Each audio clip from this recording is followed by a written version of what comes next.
Salam sejahtera para pendengar yang terkasih. Selamat bertemu kembali dengan Yayasan Pelayanan Media Antioquia yang didirikan oleh Pendeta Bigman Sirait untuk melayani Tuhan Kepala Gereja melalui media. Untuk memperluas wawasan umat Tuhan, PAMA juga menerbitkan tabloid Kristen Reformata, Reformata Online, Reformata Audio Streaming. Juga tersedia buku-buku karya Pendeta Bigman Sirait dan ratusan CD khotbah. Doakan dan ikutilah pelayanan PAMA di radio di berbagai kota dan pelayanan televisi di Indovision, Live Channel, Kabelvision, Family Channel. Untuk informasi lebih lengkap, klik www.reformata.com www.reformata.com www.reformata.com. Kini tibalah saatnya kita akan menikmati kebenaran firman Tuhan bersama Pendeta Bigman Sirait. Selamat mendengarkan, Tuhan memberkati. Salam sejahtera saudara yang kekasih di dalam nama Tuhan Yesus Kristus. Kembali kita bertemu dan sama-sama akan terus memikirkan tentang bagaimana hidup oleh firman. Saudara-saudara, sekarang kita akan memikirkan identifikasi yang dilakukan oleh firman Tuhan terhadap diri kita. Adakah, mungkinkah ini menjadi penting sehingga tiap orang percaya, tiap orang Kristen bisa melihat, mengukur dirinya. Apakah dia hidup sesuai dengan kehendak Tuhan atau tidak? Ya. Nah, 1 Yohanes pasal 2. 1 Yohanes pasal 2 ayat 3 sampai ayat 6. 1 Yohanes 2 ayat 3 sampai 6. Demikian firman Tuhan. Dan inilah tandanya bahwa kita mengenal Allah, yaitu jikalau kita menuruti perintah-perintahnya. Barang siapa berkata aku mengenal dia, tetapi ia tidak menuruti perintahnya, ia adalah seorang pendusta, dan di dalamnya tidak ada kebenaran. Tetapi barang siapa menyetujui, menuruti firman-Nya, di dalam orang itu sungguh sudah sempurna kasih Allah. Dengan itulah kita ketahui bahwa kita ada di dalam Dia. Barang siapa mengatakan bahwa ia ada di dalam Dia, ia wajib hidup sama seperti Kristus telah hidup. Saudara-saudaraku yang kekasih, ini menjadi bagian yang menarik untuk kita sadari bahwa firman Tuhan sudah menjadi amat sangat jelas bagi kita. Bahwa firman Tuhan sudah amat sangat jelas dipahami sebagai petunjuk bagaimana memahami hidup kita, ketentuan-ketentuan kriteria supaya kita bisa layak disebut orang percaya, orang Kristen yang hidup sesuai dengan kehendak Tuhan. Nah, mari kita lihat di sini saudara-saudara. Pertama, kita melihat bagaimana pengidentifikasian oleh firman. Bagaimana kita belajar untuk mengerti dan mengenal kehidupan. Bagaimana kita belajar memahami apa yang menjadi tuntutan Tuhan. Yang apa bisa kita lihat? Satu adalah realita kehidupan kita. Jadi, Alkitab akan mengidentifikasi kita. Yaitu, pertama, apakah saya hidup sesuai firman Tuhan? Itu dulu. Ya, nah hidup sama dengan atau tidak, ukurannya menjadi menarik, bukan? Sehingga Kristen atau tidak Kristen, anak Tuhan atau bukan, tidak perlu diperdebatkan. Ngapain saudara berdebat? Ngapain saudara ngotot-ngotot mempertahankan saudara orang Kristen? Atau saudara berusaha meyakinkan orang lain bahwa saudara adalah seorang Kristen? Tidak perlu. Karena apa? Karena seharusnya hidup saudara memang mirip dengan Kristus. Ya, sehingga saudara bisa diukur dari firman itu, sesuai nggak dengan firman itu. Nah, oleh karena itulah saudara-saudara yang dikasih oleh Tuhan Yesus Kristus, maka apa yang dikatakan di sini? Bagaimana hidup kita seharusnya menjadi hidup yang berkenan kepada Tuhan. Karena kita hidup menuruti firman-firmannya, itu pertanda kita mengenal Dia. Tetapi bagaimana kemudian orang bisa hidup sesuai dengan firman Tuhan kalau dia tidak tahu semua firman itu? Kan jadi persoalan, bukan? Nah, karena itu perlu hati-hati. Tidak semua pengkhotbah mengerti firman itu. Karena banyak pengkhotbah mengcopy paste khotbah dari orang lain, mengambil dari Google, membaca di buku. lalu mengcopy habis dan bukan pergumulannya. Sehingga dia tidak tahu sebetulnya kenapa kalimat itu begitu, apa argumentasinya. Lalu kalau ditanya bagaimana menjawabnya, itu sebab banyak orang agak segan untuk bertanya jawab. Karena itu bisa menjadi area perdebatan yang tidak berkesudahan. Padahal kalau memang tahu benar tidak perlu takut. Karena kebenaran tidak akan pernah bisa digugat. Kecuali kita memahami kebenaran dengan tidak kokoh dan tidak mempunyai dasar yang kuat. Sehingga tidak memiliki argumentasi yang cukup. Nah itu bahaya. Nah jadi ayo kita ukur diri kita. Jangan buru-buru kita mengatakan kita mengerti firman Tuhan hanya karena kita guru sekolah minggu misalnya. Hanya karena kita pengurus gereja atau hanya karena kita pendeta. Mengertilah keseluruhan akan firman itu. Mengertilah apa yang menjadi kehendak Tuhan itu. Sehingga kita siap menghadapi hidup di semua aspek. Dan itu akan menolong kita untuk berpikir komprehensif terhadap kebenaran itu. Sehingga tidak antara pandangan kita A dan B dan C itu bisa bertolak belakang. Itu bahaya setengah mati. Ya, konsistensinya penting. Sehingga kekuatan nilai di dalam keimanan itu betul-betul dihargai dan dihormati oleh zaman. Ya, banyak orang tidak suka ajaran Kristen, banyak orang tidak suka Alkitab, bilang heran kok gini, kok gitu dan menggugat. Kenapa? Bukan karena Alkitabnya, tapi karena yang mengkhotbahkannya, menyampaikan pesan yang memang tidak argumentatif. Ya. Nah, ini memang jadi rawan. Nah, oleh karena itu, bagian yang pertama tadi bagaimana? Saudara harus mengerti firman-Nya. Itulah tanda bahwa kita dikatakan adalah anak-anak Allah. Ya. Tetapi mengerti firman-Nya itu baru tanda awalnya tadi. Artinya kan kita belajar, kita tahu, ditanya bisa jawab. Tetapi ingat itu baru tanda awalnya, itu baru yang pertamanya. Sehingga seluruh apa yang kita pahami bisa kita pertanggungjawabkan dan ketika diukur dengan firman Tuhan sejalan. Oke, good, bagus. Itu dulu. Tetapi ada persoalan kedua yang menjadi serius untuk kita pikirkan bersama. Yaitu bagaimana sebetulnya ketika kita sudah memahami itu, apakah kita hidup dengan itu atau melakukan firman itu. Nah ini menjadi gugatan serius juga kepada kita saudara. Kita lakukankah firman itu?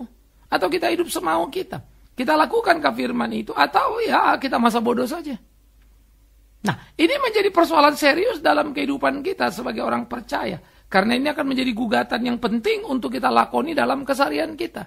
Bagaimana seharusnya kita menjalani kehidupan kita? Bagaimana seharusnya kita memainkan hari-hari kita, mengisi hari-hari kita dengan peran yang sesuai dengan kehendak Tuhan itu. Nah, jadi apa yang saudara tahu, apa yang kita tahu, itu yang kita lakukan. Karena itu, kalau yang kita tahu salah, dan kita nggak tahu itu salah ya, lalu kita lakukan, maka yang kita lakukan kita juga nggak tahu salah, bukan? Dan kita kira kita sudah benar, padahal tidak. Saya suka Paulus. Jangan ada orang memuji diri ya. Kalau engkau memuji-muji dirimu karena pelayanan yang engkau kerjakan, jangan. Karena Tuhan yang akan menguji hati, kata Paulus. Artinya mau diingatkan, setiap orang jangan dulu menepuk dadanya untuk apa yang dikerjakannya. Karena pertama, benar salah masih jadi persoalan. Kedua, kualitas hidupnya sesuai apa tidak. Maka waktu akan membuktikan, menunjukkan kelasnya seperti apa. Disitulah namanya Tuhan menguji hati itu. Karena akan tampak kebenaran itu tidak bisa ditahan, tetapi kesalahan itu tidak bisa disembunyikan. Nah ini penting. Jadi mengetahui adalah satu sudut yang harus kita mengerti, kita pahami, kita gumuli. Tetapi melakukan dua segi kedua yang tidak boleh diabaikan dan tidak boleh dilupakan. Nah ini menjadi warna dalam kekristenan, dalam hidup keimanan kita. Yang harus kita jalani, yang harus kita kerjakan. Demi puji hormat nama Tuhan kita. Nah inilah yang mestinya kita pikirkan, saudaraku yang kekasih. Camkan itu, renungkan itu. Perhatikan hidupmu, ukurlah hari-harimu. Supaya hidupmu menjadi hidup yang berkenan kepada Tuhanmu. Dengan demikian, engkau akan mempunyai nilai yang tinggi. Dengan demikian, hidupmu akan sesuai. Dengan demikian, engkau akan menjadi seperti apa yang Tuhan kehendaki. Saudara-saudaraku yang dikasihi oleh Tuhan Yesus Kristus.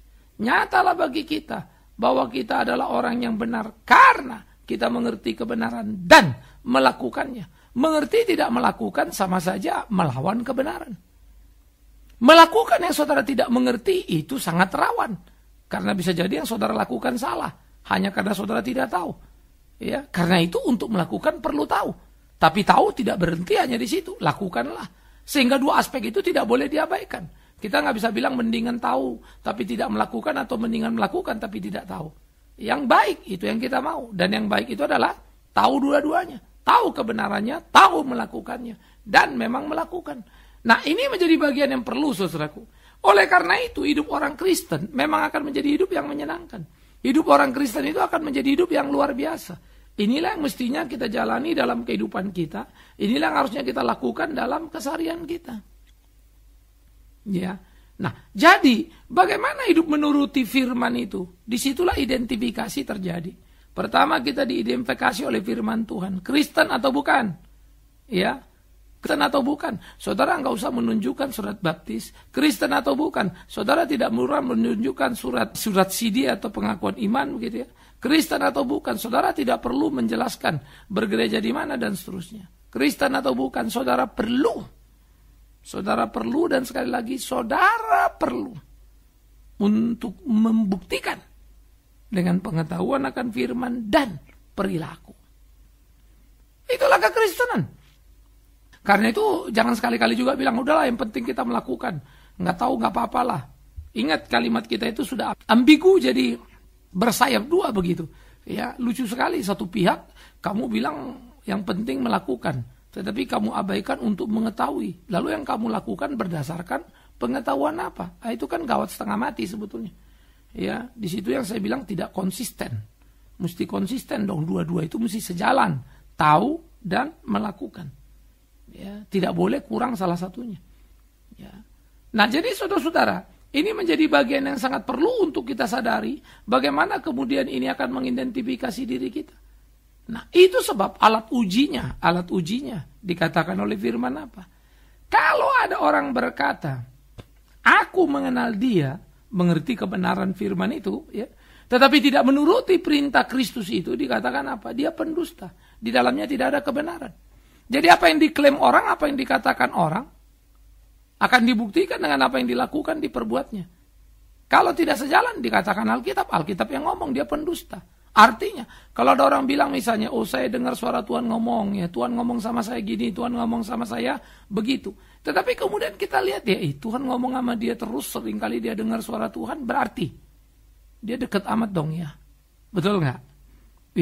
Suci amat ya. Karena tiap kali dia sering mendengar suara Tuhan. Tapi kemudian kelakuan hidupnya kita lihat. Beristri, beranak, artinya berumah tangga. Payah. Urusan uang, uang melulu. Mau majukan gereja, semua cara dihalalkan. Apa hidupnya kaya saja dan kaya dan uang dan uang dan uang. Bisakah kemudian orang seperti ini dikatakan bahwa dia mengenal firman Tuhan, tapi tidak melakukan?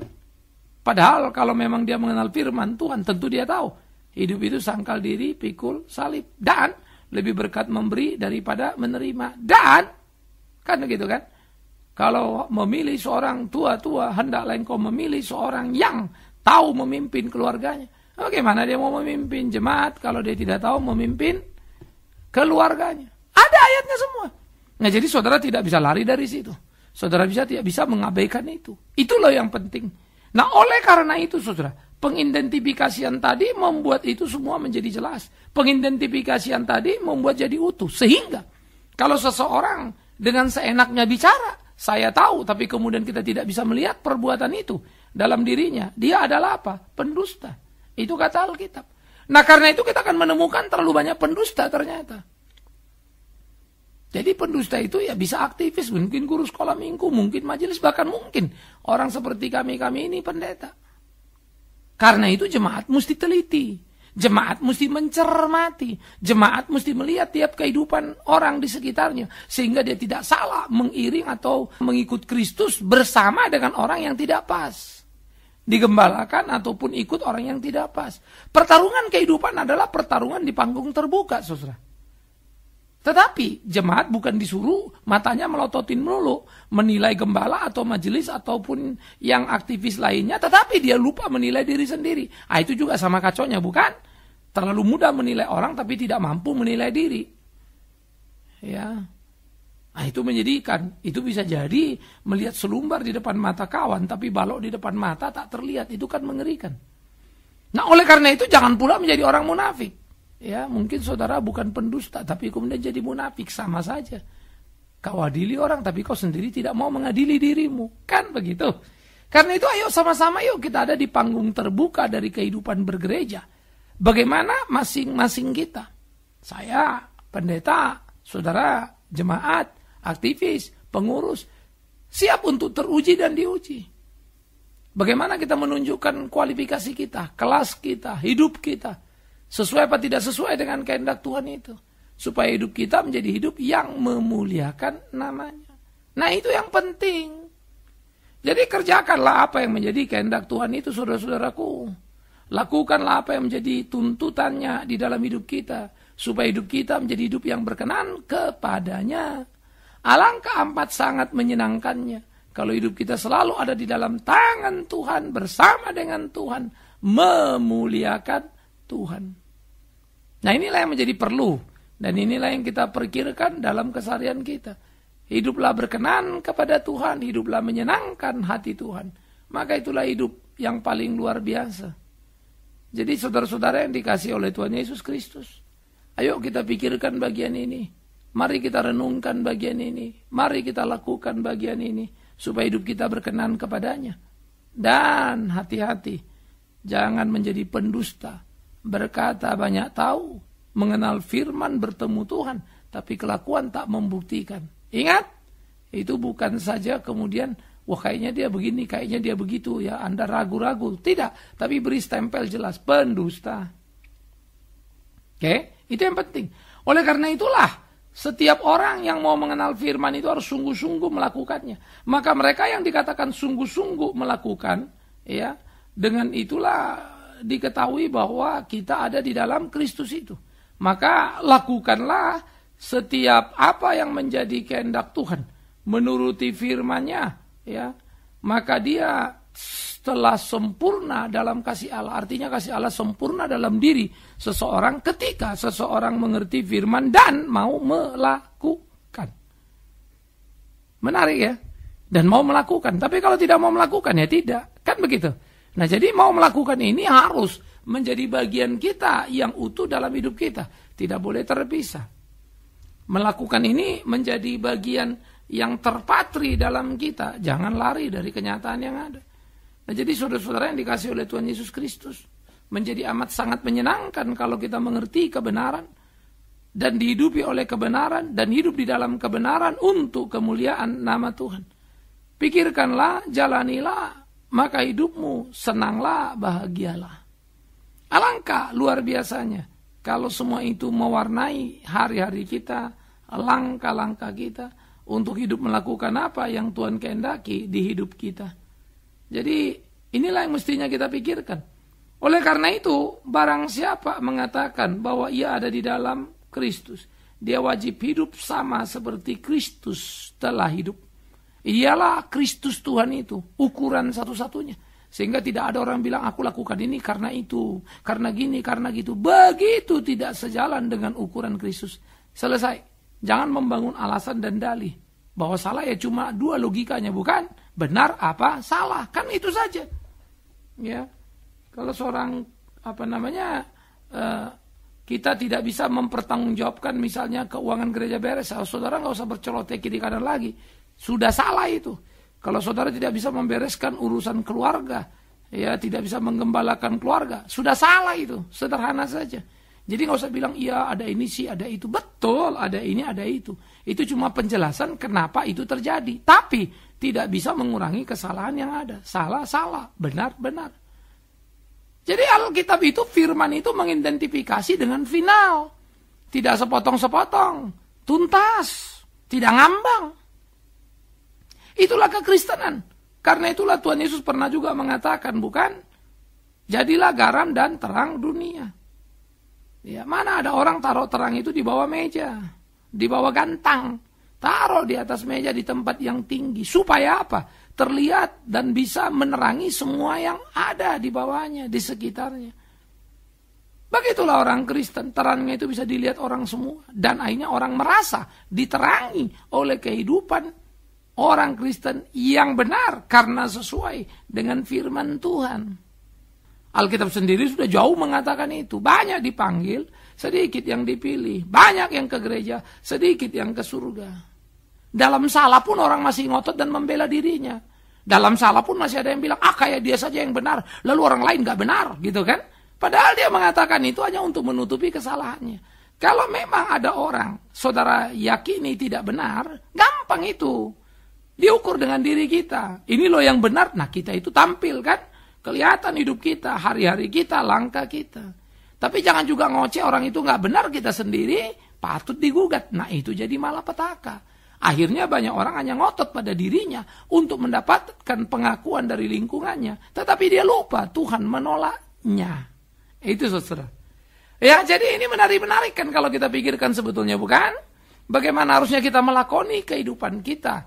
Di dalam kita mengiring Tuhan kita, menjalani hari-hari kita. Di dalam kita memuliakan namanya. Sehingga hidup kita sungguh-sungguh menjadi hidup yang berkenan kepadanya. Camkanlah itu, pikirkanlah itu, lakukanlah itu dalam kehidupan kita. Sehingga dengan demikian, hari-hari kita selalu bisa diidentifikasi. Dan orang bisa tahu siapa kita karena identitas. Identitas kita itu jelas. Orang percaya. Ukurannya apa? Hidup sesuai kehendak Allah. Ukurannya apa? Dia mengetahui kehendak Allah. Ukurannya apa? Lihatlah, buahnya sangat nyata. Wah, ini menjadi pergumulan kita. Ayo berlomba yuk. Karena itu kita jangan menjadi orang-orang yang kemudian terjebak dalam kemunafikan. Sehingga kemudian kita tidak lagi berani berbicara terhadap fakta yang ada. Tapi menutup-nutupi diri dan kita akhirnya berbuat hal yang salah dalam kehidupan itu. Pikirkan itu, lakukanlah apa yang menjadi kehendak Tuhan itu. Sehingga kita berani untuk belajar menginvestasi waktu, mengerti kebenaran. Tapi jangan lupa, berani untuk melakukan. Mungkin saudara tercabik-cabik karena itu, sangkal dirimu di situ. Apa yang Tuhan mau, kerjakan. Dan yang ketiga, yang menjadi penting untuk kita pikirkan bersama juga adalah bagaimana saudara menjalani hari-hari untuk puji hormat nama Tuhan itu dengan tidak gentar. Kerjakan, Tuhan akan menolongmu. Ya, ini penting. Ini harus, sehingga dengan demikian hidup kita sungguh menjadi hidup yang berkemenangan dan lewat hidup kita nama Tuhan dipermuliakan. Oh, betapa amat sangat indahnya, betapa amat sangat luar biasanya. Nah itulah kehidupan orang percaya yang semestinya. Hidup yang menyenangkan hati Tuhannya. Biarlah hidup kita terus berkenan kepada Dia, menyenangkan hatinya. Dan akhirnya orang bisa mengidentifikasi kita sungguh-sungguh muridnya. Terpujilah Tuhan. Selamat mengidentifikasi diri. Semoga kita mengenali diri kita dengan baik. Amin. Mari kita berdoa. Bapa di dalam surga, kami bersyukur, kami berterima kasih kepadamu, dan kami berdoa supaya Tuhan menolong kami, menuntun, membimbing kami, sehingga hari-hari hidup kami sungguh-sungguh menjadi hari hidup yang berkenan kepada Tuhan, yang menyenangkan hati Tuhan, sehingga di dalamnya nama Tuhan dipermuliakan. Berkati, sertai kami, pimpin kami dalam kasih-Mu. Kami menyerahkan hidup kami ke dalam tangan Tuhan, biarlah Tuhan yang memampukan kami senantiasa. Demi Yesus Kristus, yang adalah Tuhan dan Juru Selamat kami yang hidup, biarlah firman hidup itu menghidupi hari-hari kami, menuntun membimbing tiap langkah kami. Terpujilah Tuhan kami, kekal selama-lamanya. Amin. Kita telah mendengarkan firman Tuhan yang disampaikan oleh Pendeta Bikman Sirait. Bagi Anda yang merasa diberkati dan ingin menjadi mitra Pama dalam melayani melalui doa, daya dan dana, silakan menghubungi kami melalui telepon 021 392 4229, 021 392 4229. Email di pama_yayasan@yahoo.com, pama_yayasan@yahoo.com. Sampai bertemu kembali di waktu dan gelombang yang sama. Tuhan memberkati.